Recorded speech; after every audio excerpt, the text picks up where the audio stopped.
Published 1850 Est, the 12th of November 2017. Updated 2024 Est, the 12th of November 2017. Now in the 90s, though with the mental alertness and physical fitness of a couple many years younger, the Queen and Prince Philip are in uncharted waters.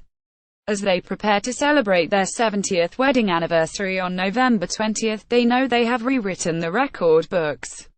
The 91-year-old Queen is now the longest-reigning British monarch in history, and her husband is the oldest-ever male member of the royal family. At the age of 96, Philip finally retired from royal duties in August. Shortly after his decision was announced, 88-year-old mathematician Michael Uttier said to him at a lunch, "I'm sorry to hear you're standing down." According to the couturier who made the outfit the Queen wore to Prince Andrew's wedding in 1986, she blushed when it prompted a rare compliment from her husband of nearly 40 years. "Well, I can't stand up much longer," said the prince. It was the type of dry and humorous response we've learned to expect from Philip.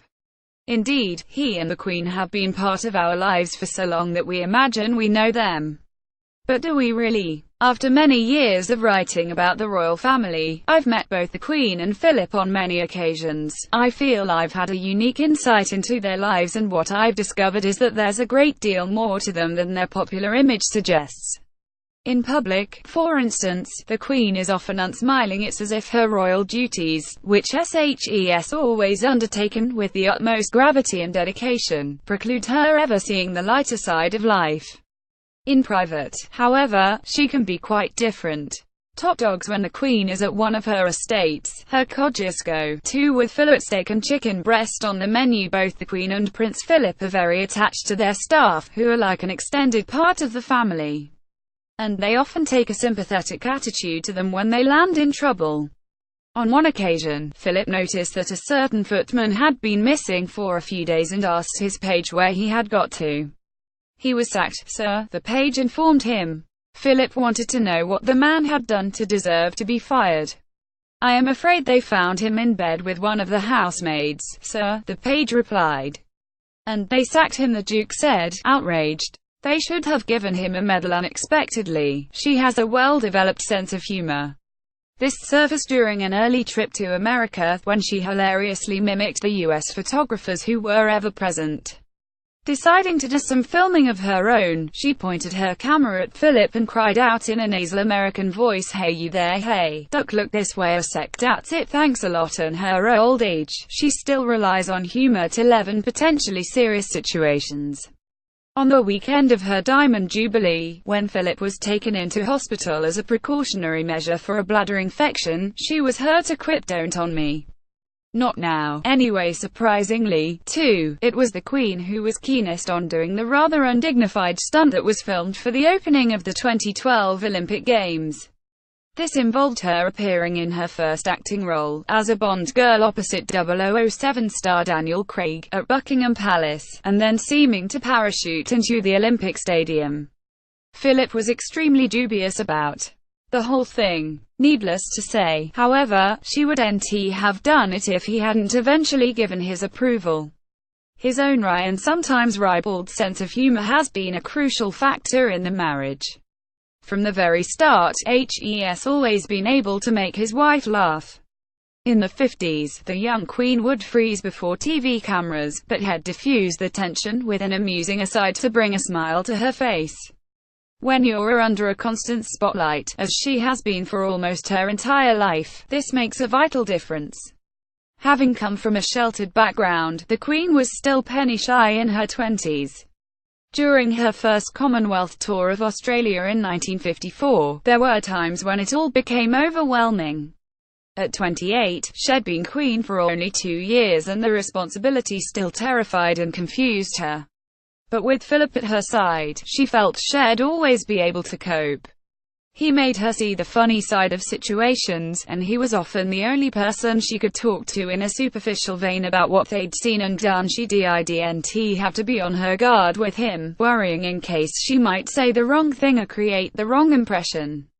Haven't we met before? The Queen breaks out in a smile after walking past Prince Philip dressed in uniform, including a bearskin, at Buckingham Palace in 2005. He gave her some much-needed courage when she was meeting the hundreds of people who were waiting for her. Occasionally, Philip's sense of the ridiculous has led to one of his famous gaffes, risky remarks that he makes partly to liven things up, get a reaction, or because he's bored stiff. One of the chief reasons for these so-called gaffes is less well understood. He simply wants to make the Queen laugh. Better than anyone, Philip knows that she never really conquered her shyness. She may have met more strangers in her life than almost anyone else on the planet, but her conversational skills remain minimal. It's usually only with people who are interested in racing or breeding thoroughbred horses that she can be animated and chatty. During her 64 years on the throne, the Queen has dealt with 13 prime ministers, starting with Sir Winston Churchill. She got on well with some, less well with others, and Tony Blair fell firmly into the latter category. Too much too quickly, was her unguarded summary of him. A traditionalist to the core, the Queen quickly came to the conclusion that New Labour was no friend of the monarchy or the values she believes it embodies. She distrusted its plans for the reform of the House of Lords and its decision to accommodate homeless people in Admiralty Arch at the other end of the mall to Buckingham Palace, a publicity stunt, she called it. After her regular Tuesday meetings at the palace with Blair, she'd often emerge tut-tutting under her breath. Once, he made a faux pas when he referred to the Golden Jubilee. The Queen corrected him with a sharp "No, Mr. Blair, my Golden Jubilee." In the days after Diana's death, when she suspected the government of trying to expropriate the princess for its own political ends, her irritation with him grew. The Queen was not amused, to put it mildly, when Blair described Diana as the people's princess. She disliked the implicit challenge the term posed to her own position as the queen of all her people. She even objected to Blair being represented on the funeral committee, which had been set up under the chairmanship of her Lord Chamberlain. During her 64 years on the throne, the Queen has dealt with 13 prime ministers, starting with Sir Winston Churchill. She got on well with some, less well with others, and Tony Blair fell firmly into the latter category. Picture the Queen and the Duke of Edinburgh. Prime Minister Tony Blair's wife Cherie attend the 2003 Highland Games in Braemar, Scotland. So throughout their married life, it's been Philip who's done most of the talking in social situations. He can still move smoothly through a room, sipping a drink, smiling at an appropriate moment, making a humorous remark, before seamlessly moving on. It's an acquired skill that his wife has found all but impossible to learn. Even with visiting dignitaries, she can be very stilted. When France's President Nicolas Sarkozy and his wife Carla Bruni, the former singer-writer and model, attended a state banquet at Windsor in 2008, for instance, the prince got on so well with Carla that his bonhomie was infectious. If he needs to put on the charm, he can outshine the most obsequious of courtiers. For her part, the Queen often copes with her shyness in social situations by using what her husband calls her dog mechanism. To avoid a disconcerting question, she'll dip down to feed her ever-present corgis under the table. And when troubles threaten to overwhelm her, she has a habit of switching off and going for a walk with her dogs. It's the equivalent of the late Queen Mother's habit of playing card games as an avoidance mechanism, and everyone in the family has been on the receiving end. It actually took Prince Andrew 3 weeks to fight his way past the dogs to tell his mother his marriage was in trouble. Philip, of course, has a tendency to grab problems by the scruff of the neck, writing literally dozens of letters to both Princess Diana and Sarah, Duchess of York, after their marriages began to go wrong. He can also be very irascible. When he was younger, his personal staff hardly ever saw him for any length of time as he traveled so much, but now he is always around and always shouting at them. They're used to him knowing he doesn't mean anything by his impatient barks. They don't take too much notice and refer to him behind his back as father. Diana was less tolerant. When I saw her at Kensington Palace shortly before her death, she told me that she'd warned her boys never shout at anyone the way Prince Philip does. More surprisingly, the Queen also has a temper. But she raises her voice only rarely. Strong emotions have no part to play in her lifetime's exercise in self-control.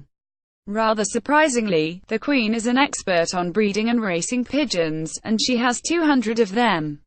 So it makes one wonder what she thinks of her husband's cooking, one of his favorite dishes being casserole of pigeon, after HES shot them himself, of course.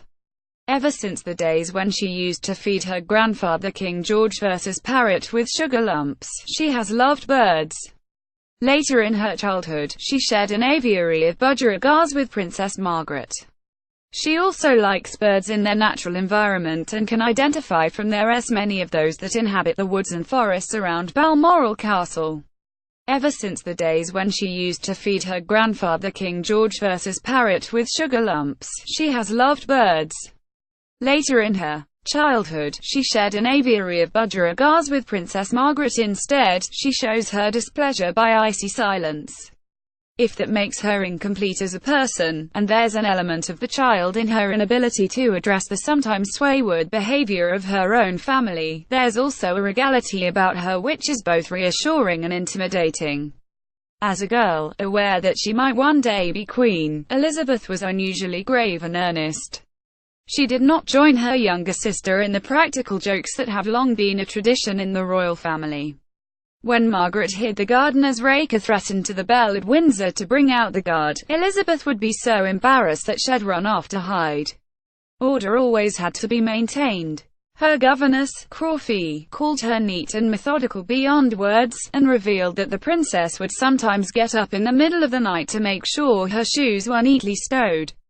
Self-control was also essential. At their father's coronation at Westminster Abbey in 1937, Elizabeth said of her little sister, "I do hope she won't disgrace us all by falling asleep in the middle." And when their parents set sail for a tour of Canada and the United States, just before the outbreak of World War II, Elizabeth sternly warned Margaret to wave, not to cry. As the Queen herself would acknowledge in later years, "I've been trained since childhood never to show emotion in public." So in love, newlyweds Prince Philip and Princess Elizabeth have eyes only for each other on the honeymoon. That royal twinkle, the sparkle of romance, is still strong between Philip and the Queen. After the long marriage, the Queen keeps a beady eye on her bishops, and likes those who are straightforward and intelligent and can make her laugh. She very much likes the current Archbishop of Canterbury, Justin Welby. But when George Carey was Archbishop of Canterbury, she found him too much of a moralist and disliked the way that he criticized her children's behavior. Christianity, she felt, was as much about forgiveness as morality. Going to church on Sunday has been part of her routine throughout her life, wherever she happens to be. But she doesn't enjoy sermons, and neither does Philip, who has instructed the Dean of Windsor that sermons must be limited to no more than 12 minutes. This practice of constant self-restraint has leached into her private life. She doesn't particularly like being touched, and Philip isn't demonstrative either, though away from the public spotlight, he'll sometimes affectionately put his arm around his youngest son's shoulder, he calls him Ed, and give him a kiss. If compromise is marriage's essential ingredient, it has been especially vital to the Queen and her husband. Theirs is a surprisingly small world from which there is no escape. In their personal affairs, they have only each other to turn to for comfort and support, more so than ever now that so many of their friends have died. There's also more than a spark of romance between them. Even now, the Queen's eyes light up when he enters a room. And, according to the couturier who made the outfit she wore to Prince Andrew's wedding in 1986, she blushed when it prompted a rare compliment from her husband of nearly 40 years. But living on top of each other, as they do, means they both have to make allowances for the other if life is not to become so claustrophobic as to be unbearable. In public, Philip has had to quell his fiercely competitive nature to walk 2 paces behind his wife. He's had to lay to one side his many other interests to make accompanying the Queen a central part of his life. He calls himself the world's most experienced unveiler of plaques. It could have been an impossible role for a man of his temperament, bright, energetic, opinionated and obsessed with his masculine image. The Queen, however, instinctively understood this and has always tried to ensure he feels like the master of his own home. She's also been wise enough to let him pour his phenomenal energy into other interests, from a huge array of sports to a passion for conservation and a fleeting obsession with UFOs he used to subscribe to Flying Saucer Review. Ever since 1956, the Queen and Prince Philip have given up to 4 Meet the People lunches each year for 8 to 10 specially selected guests. Formula One ace Lewis Hamilton, who sat next to the Queen in 2015, recalled, "She is a sweet woman and we talked about how she spends her weekends, her houses, and she is really cool." Particle physicist and TV presenter Professor Brian Cox, who joined one of the 2016 lunches, found that Her Majesty is fascinated by the solar system and something of an expert on the stars in the night sky. As always, the corgis lurk by the table. Once, a favorite old dog called Heather started misbehaving and the Queen snapped sharply. Heather. This made the opera singer Heather Harper, who was a guest that day, nearly jump out of her skin. It is her serene acceptance of him that has kept the marriage alive. In turn, Philip has never felt that it's important for him and his wife to enjoy the same activities, or even admire the same things. Unusually for a man born in 1921, he is a fan of the modern artist Tracey Emin, whom he and the Queen once met at the Turner Contemporary Gallery in Margate. His wife, however, didn't seem to know who she was, asking if Emin had ever exhibited internationally as well as in Margate. These days, the Queen loves walking her dogs, usually corgis, whom she dotes on so much that she even took one called Susan on her honeymoon. She enjoys playing Patience, completing complicated jigsaws, keeping her photograph albums up to date, and is meticulous about writing her diary every night. Philip is just the opposite and gets frustrated when he isn't doing something physical. He has kept his trim figure and has always been somewhat vain about his weight. In the early days of the marriage, he'd put on 2 or 3 sweaters and go for a run if he thought he'd gained a few pounds. He'd come in exhausted, lie down and then have a bath to recover. This amused the princess, who thought he was quite mad. Even now, he does Royal Canadian Air Force exercises, a stretching and toning 12-minute plan, which were created by a doctor in the 50s. Inevitably, however, Philip has had to bow to advancing years. In 2011, he received treatment for a blocked coronary artery after he was taken to hospital suffering chest pains. He was fitted with a stent to keep the artery open, which led to him giving up shooting. It was considered that the recoil of a gun could dislodge the stent. Fly fishing for salmon and trout has since become his favorite pastime at Balmoral. Despite his age, he is still steady enough to spend hours in the water, wearing chest-high waders. The Queen, who had her first riding lesson at the age of 4, still rides out regularly with her groom, Terry Pendry, at Windsor and Balmoral. She refuses to wear a hard hat and once told trainer Ian Balding, "You don't have to have your hair done like I do." Now that she is in her 90s, she no longer rides spirited half-thoroughbreds, preferring the width and safety of her own homebred fell ponies. Always close to her mother, who aged 101, the Queen had a habit of phoning her every day at Clarence House. In the days when Buckingham Palace had a switchboard, the operator used to love saying, as she put the Queen through, "Your Majesty, Her Majesty, Your Majesty," and these days she enjoys riding only when the weather is decent. "I'm rather a fair weather rider now. I don't like getting cold and wet," she confessed not long ago. She still takes a keen interest in the breeding of her horses, deciding which mares are to be bred to which stallions, and making regular visits to observe and assess her foals firsthand from birth. Once they finish racing, they remain in her care into retirement. One of the greatest passions in her life is horse racing. When one of her thoroughbreds won the Ascot Gold Cup, it was one of the very few occasions when she was seen to be overcome with emotion. Her husband, however, has little interest in the sport, which stems not from a dislike of it, but rather from the fact that, unless one is the jockey or trainer, racing is a passive sport. During Royal Ascot, Philip will usually be at his wife's side, but he insists on being able to the cricket on TV during the racing and has a small office in the back of the royal box where he catches up on his correspondence with the help of a secretary. He doesn't have to be at Ascot or the Derby. He doesn't have to accompany his wife, standing erect to one side, as she presents the racing trophies.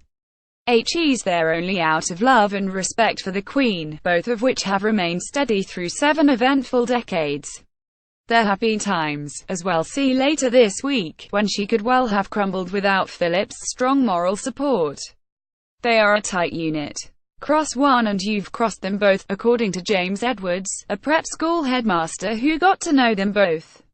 As for the Queen, SHES never had cause to revise the heartfelt words that she spoke at the Guildhall in London on the Golden Wedding Anniversary. Prince Philip, she said, has, quite simply, been my strength and stay all these years. Philip mans the barbecue, the Queen does the washing up. Barred from the Queen's official red boxes announcers with prime ministers, Prince Philip became a domestic god in the early days of their marriage. He was the one who reviewed the menus and decided on the meals for the day, and the staff also deferred to him on other domestic matters.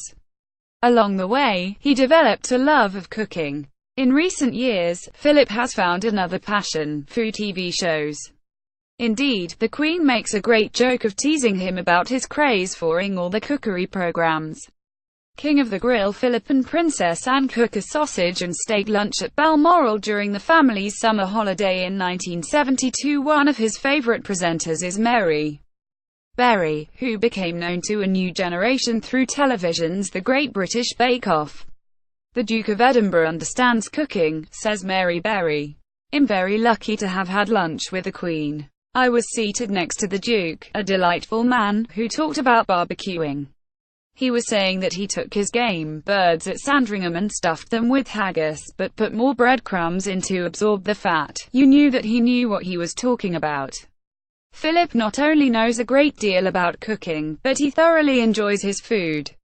While his eldest son, Charles, is the slowest of royal eaters, Philip is the fastest, gobbling everything up so quickly that helps been known to put fastidious eaters right off their dinner. In the days when he used to frequently travel abroad, he'd always return with some new dish that he urged the Buckingham Palace chefs to make. They came to dread the of his purposeful footfall as he made his way to the kitchens to bark instructions. If the dish didn't arrive at the table exactly as he remembered it, there'd be another visit to the kitchen and a searching discussion to find out what had gone wrong. Philip always issued precise instructions about exactly how the dish should be made in the future. He called these meals his experiment lunches, and made sure that they were served only on the rare occasions during the week when he and the Queen were dining together. Keen fisherman the Prince in 1990, perhaps hoping to catch a trout for dinner in the lake at Balmoral, Scotland. This is because neither of them would dream of giving guests something they hadn't already eaten themselves. As Philip still takes a great interest in food, it is usually him, not the Queen, who will write any alterations or suggestions in the official menu book. Of course, he doesn't just preach according to those who've sampled the meals he makes. He's no mean cook himself. One of his most ambitious dishes used to be snipe. After shooting the birds at Sandringham, he'd arranged to be called especially early in the morning so he could pluck and clean them before breakfast. While he was out on his day's duties, the snipe remained in the larder almost under armed guard, and when he returned in the evening, he quickly changed and set about cooking the birds. Aside from the menu book, Philip has his own cookbook which contains his personal favorites. One is a Swedish recipe for casserole of pigeon. Whenever he fancied having this for lunch or dinner, he'd go out to shoot a brace himself. He also used to enjoy cooking breakfast for himself and the Queen in a glass-topped electric frying pan, which had to travel with him everywhere. Whose favourite Philip, in his carriage-driving clothes, and the Queen check out the competition at the Royal Windsor Horse Show. Omelettes were another speciality, and he was good at producing quick, light supper snacks which he and the Queen enjoyed after the staff had been dismissed for the night. Scrambled eggs, smoked haddock, kidneys, mushrooms, and bean shoots with mushrooms and chicken livers were favourites. But nothing tastes as good to Philip as food cooked in the open air on the Balmoral estate. Once his barbecue is going, he rapidly produces a selection of chops, steaks, sausages and game. He not only cooks for the family, but the chauffeurs and detectives in the party as well. If there's a handy, the Queen insists on donning rubber gloves and doing the washing up. Nowadays, however, she and Philip usually lunch at one of the huts on the estate, where she has better facilities for her dishwashing. My Husband and I: The Inside Story of 70 Years of Royal Marriage, by Ingrid Seward, is published by Simon Schuster, £20. To order a copy for £16, 20% discount, visit mailshop.co.uk. Books a call 844-571-0640.